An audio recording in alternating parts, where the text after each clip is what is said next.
Okay, so the third speaker of this session is Kavita Jain from Bangalore, who will talk about critical dynamics of an exclusion process with Hall-dependent rates. Okay, so hi, and thanks to Abhishek and Sanjeev and others for giving me the opportunity to present some work that we are doing currently. So the work that I'm going to present today is done with my PhD student Priyanka, who is also in the audience. Okay, so before getting into details, let me describe to you the general question that I'm interested in. So I'm interested in looking at the critical dynamics of systems that have non-equilibrium steady state. So in particular, I'm going to restrict myself only in one dimension, and I'll consider a particular kind of non-equilibrium phase transition, which goes by the name jamming or condensation transition. I'll explain this. And the reason I chose to, I'm interested in studying this is simply because steady state is known exactly. So there is something that we know for sure, and I want to extend and answer questions about the dynamics, in particular, the critical dynamics. Okay, so that's the sort of broad question. Okay, so now let me come down to specifics. So here's the particular model that I'm looking at.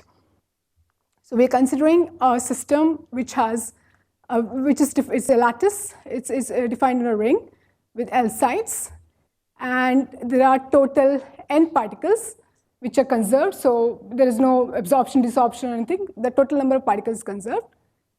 At each side, there could be a hole or a particle, and each particle attempts to hop to a nearest neighbor. I'll consider only a totally asymmetric case in which a particle attempts to hop to its left neighbor, provided it's empty.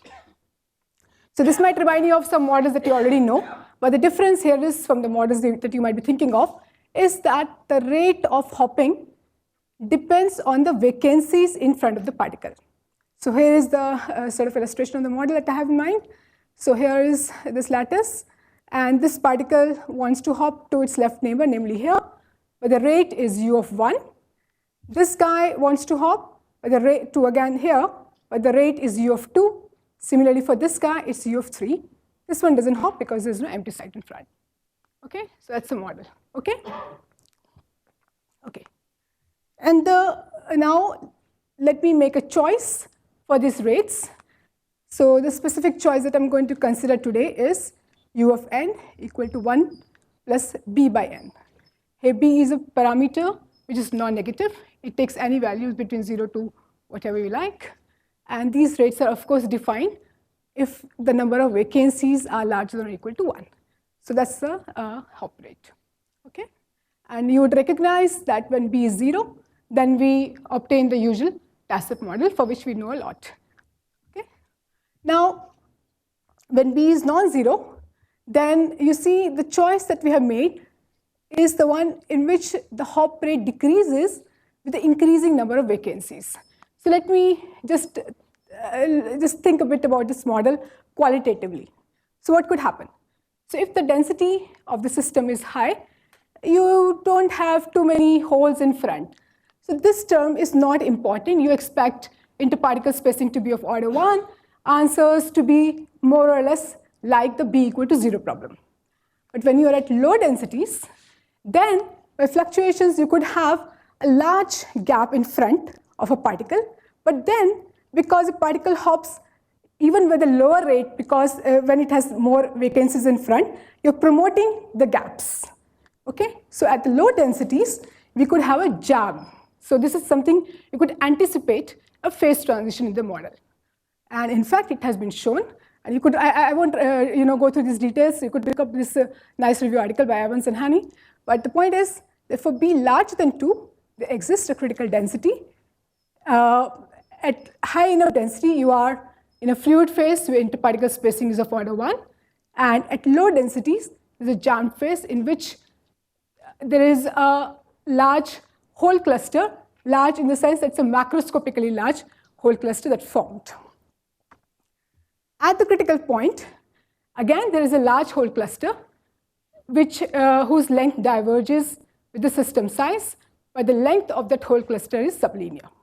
Okay, so this is the known phase diagram of this model. And the question that I'm interested in is, what are the critical dynamics or dynamics in the fluid phase and the critical phase? Jam phase I won't consider simply because of the phase separation, so that I am not looking at all. Okay, I hope it's okay so far. Okay. Okay. So this is what I would like to look at. So this is the density, or rather the occupancy of site 0 at time 0, and the occupancy of a site which is at a distance I from it at time t, minus rho square. And there is this Vt I have put in because the speed of the density fluctuations in this model is non-zero. So if I'm looking at site 0 at time 0 and a site at a distance I at a time t, the fluctuations have moved away, and therefore to stay with it, I should also move my space point, and that's what this speed of the density is. So that's why I'm looking at a site really which is I plus Vt. The speed of the density fluctuations can be found, and we learned that also in the last week's lectures. So it's simply given by the derivative of the current. Remember, I'm in a non-equilibrium steady state. Derivative of the current with respect to the density. So again, this is known what the current is in the steady state, but let me show you how it looks.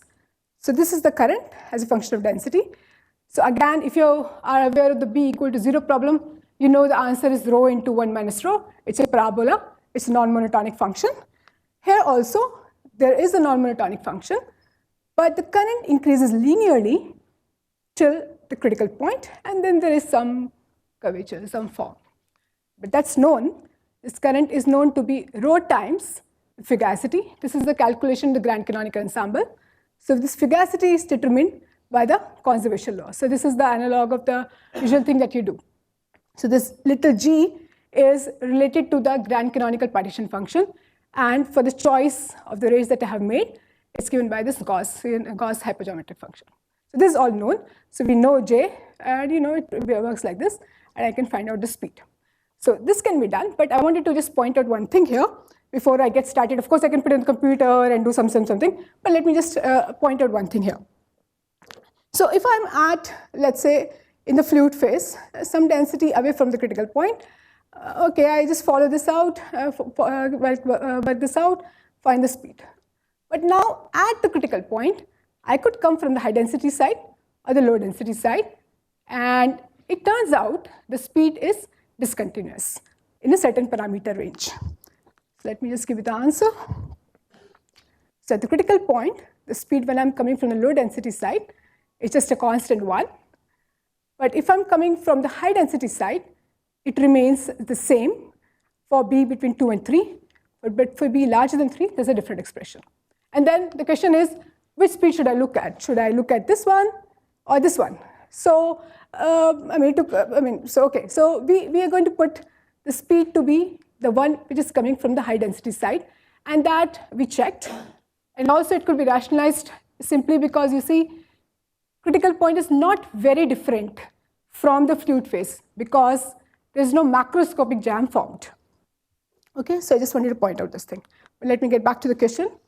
So I'm interested in understanding the density-density correlation function for densities at the critical point and in the fluid phase.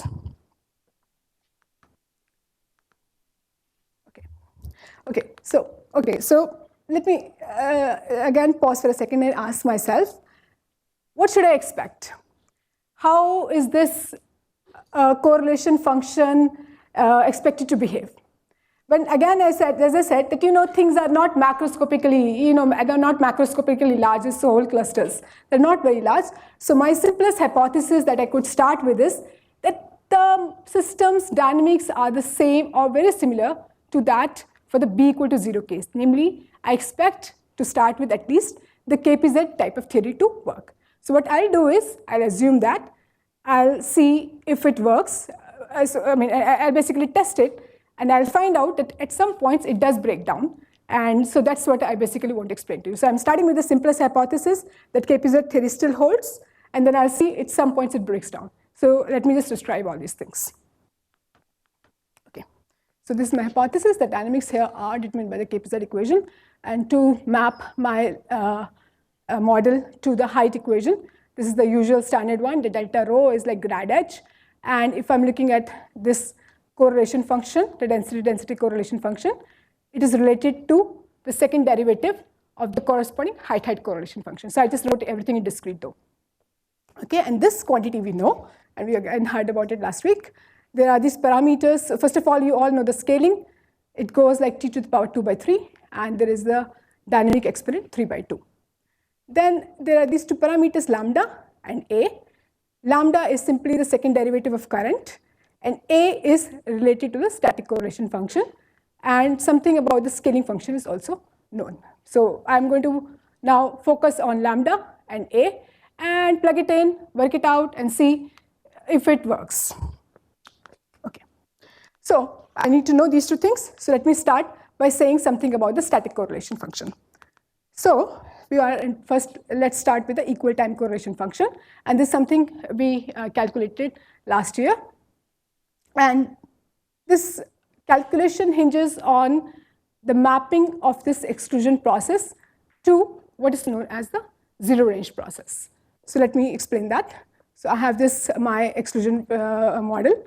Okay, so what I do is, so this is again a known mapping.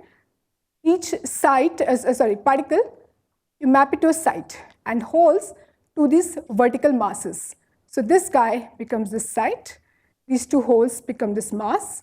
This particle doesn't have any holes in front of it, so I leave it empty.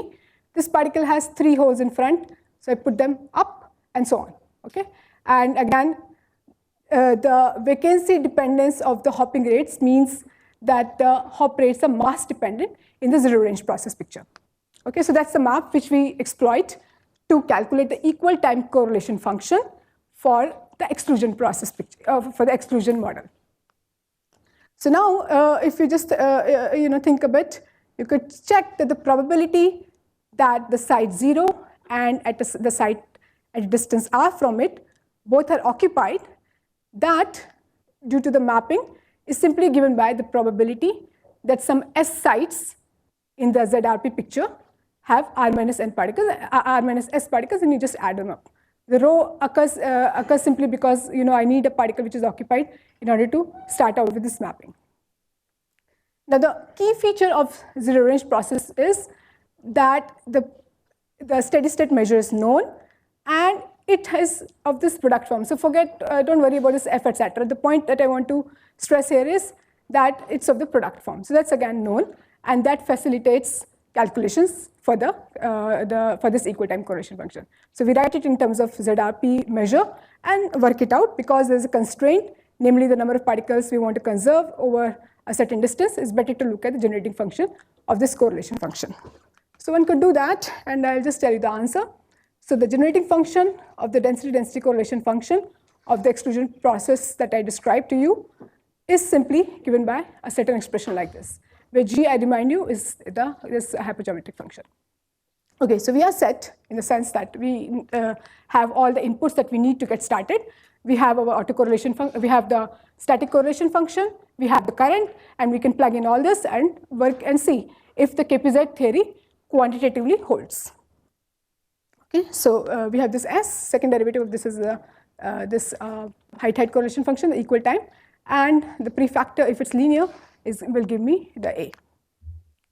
Okay, so we work it out in the fluid phase, and here is the autocorrelation function for various system sizes. We see good collapse, data collapse is good with Z equal to 3 by 2, and the roughness exponent alpha equal to half.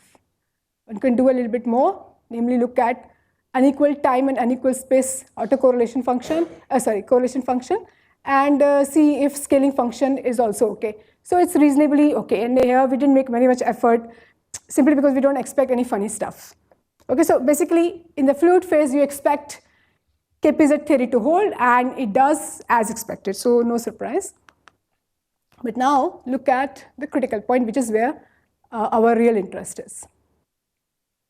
Okay, so I told you that we have this autocorrelation, the equal time correlation function in the steady state, so that we can calculate, and using this we can calculate C of x0. And it turns out that this height correlation function, the equal time one, has the familiar term which is order r. So this is the usual one, which gives you alpha equal to half. And there is an additional term whose exponent depends on the parameter b. Okay, so this will define for me alpha. So this says that when b is larger than 3, then this first term is the one which will dominate and will give me the canonical value, namely alpha equal to half. But when b is between 2 and 3, this term dominates and my alpha is different. It's anomalous. Alpha is 4 minus b by 2. Okay, so we know one exponent, and so basically a coefficient is defined for b larger than 3, but if I just use the same thing, a is not defined. Okay, the other thing I need is the second derivative of the current. So let me expand it, again coming from the high density sides. So it's a straightforward thing to do, but this is what we find. For parameters b between 2 and 3, the first term is rho c, because it turns out that the density is 1 at the critical point. Then the linear term corresponds to, has a coefficient speed, the kinematic wave speed. But the next order term for b larger than 4 is order delta rho square. So this is what you're familiar with. So this is something which you already know. So we didn't expect that it would happen at b large equal to 4, but this is something that is the canonical value again. But between 2 and 3, we have a different exponent of delta rho, and between 3 and 4 also, it's some other exponent. And that's just the following consequence. The second derivative is therefore just taking the derivative, it turns out to be this way.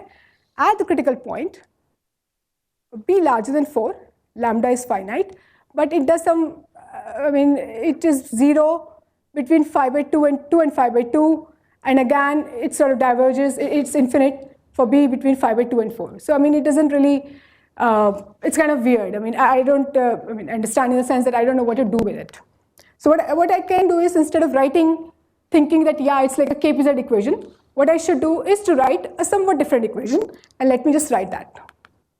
So again, so we have the usual thing, namely, we have, because of the continuity equation, we have this sort of equation for at the hydrodynamics level.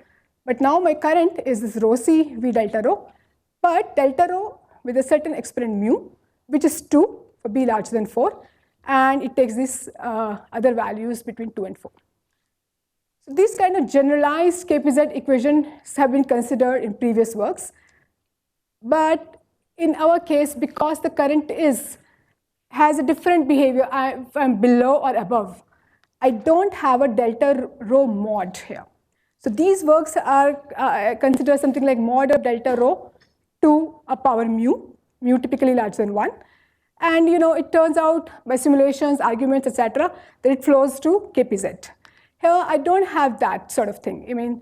This mu is fine, but the thing is the delta rho could be positive or negative. I can't write it as delta rho mod, simply because the derivatives of my current are not continuous. So that's where the story stands, in the sense that, so we tried these hydrodynamics equations, but I really don't know if it makes much sense, or what to do about it.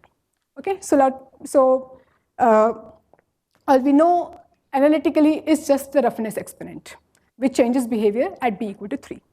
So let me now turn to numerics and see what we find there. So for b larger than 4, I said that we got alpha equal to half, and the mu, the delta rho to the power mu, this mu was 2. So we expect KPZ universality, and that's indeed what we find. Again, this is the scaling collapse for the autocorrelation function with z equal to 3 by 2 and alpha equal to half. And again, we could look at unequal time and space autocorrelation function, which is sort of in reasonable agreement with the predictions. But for b between 3 and 4, the exponent mu that I said is different. Alpha is half, and so we don't have analytical argument. We don't have a theoretical argument what to expect. But again, if we play with the exponents, keeping roughness exponent to be half and play with the dynamic exponent, we see the best collapse when we put z also equal to 3 by 2. But again, we don't have a sort of theoretical understanding of this. Between 2 and 3, again, I try the same thing, namely I say that alpha I know. I use the value of alpha that we calculated and play with z and we find again that we see the best collapse. So this is the larger systems for which collapse is getting better. So we see the best collapse with z equal to 3 by 2. So I'm saying 3 by 2, but it could have been 1.51, but in the neighborhood of 1.5. Okay. Okay. So the point is this. So I don't know, or I don't have an argument for the dynamic exponent within a parameter range for B between 2 and 4. Above 4, everything seems fine, and canonical answers seem to hold good. But between B and 2 and 4, we have some numerics.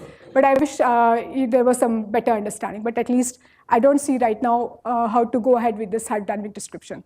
So if any of you have some suggestions, I mean, I would welcome that. Okay. So, but let me ask a different question, which is that fine, roughness exponent is not half. So why is that? Could I get some understanding of that? So there are, again, older works in which the roughness exponent is seen to be not half when, for example, the noise is not delta correlated, or when there are spatial correlations in noise. But in both the scenarios, this relationship between the two exponents, that alpha plus z equal to 2, holds.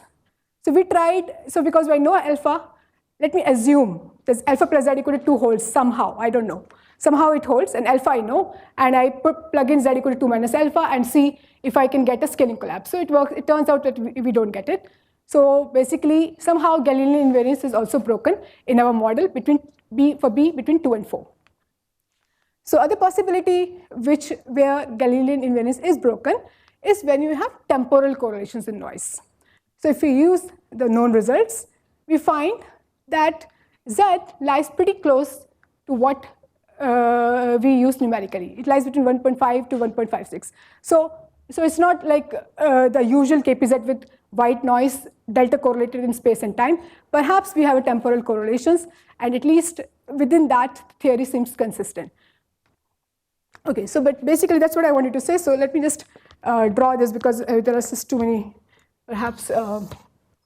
So this is, to summarize. So I have this B equal to 0 parameter. Let me just write it here.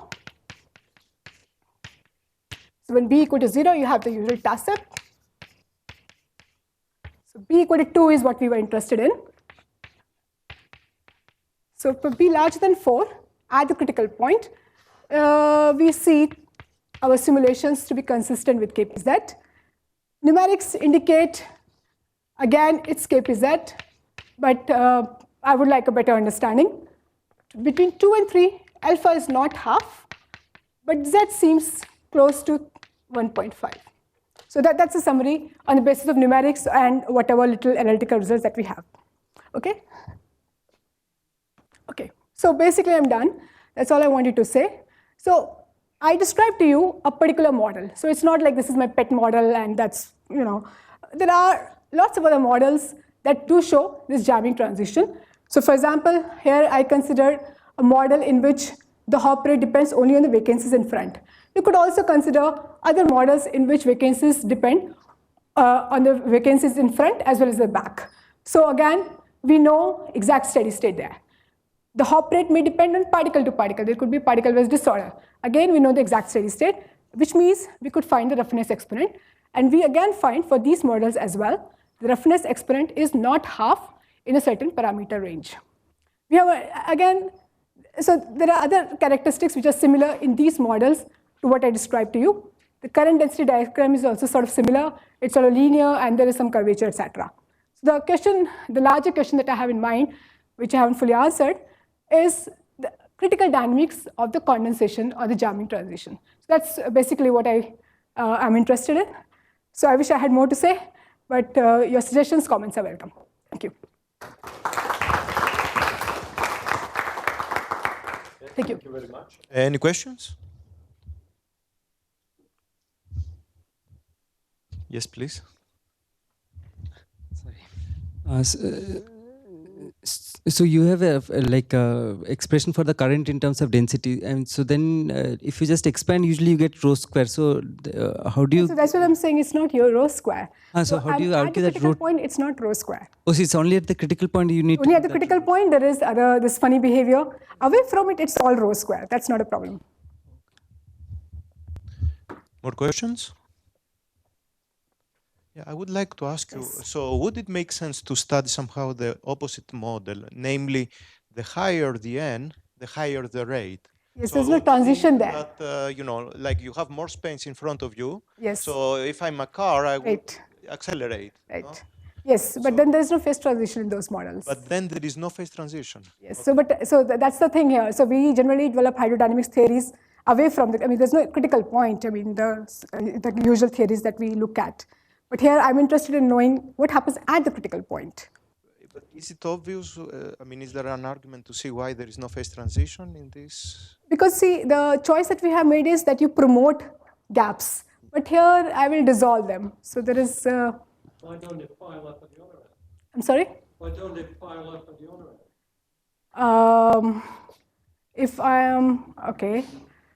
Right now, I think there's no transition in those models. I mean, maybe one could expect it, but one has to work it out and see. So as far as I remember, there's no transition in those models. Or maybe there's a particular choice. I don't think so, but I can check and let you know. More questions? Okay, so thank you again. Thank you. And we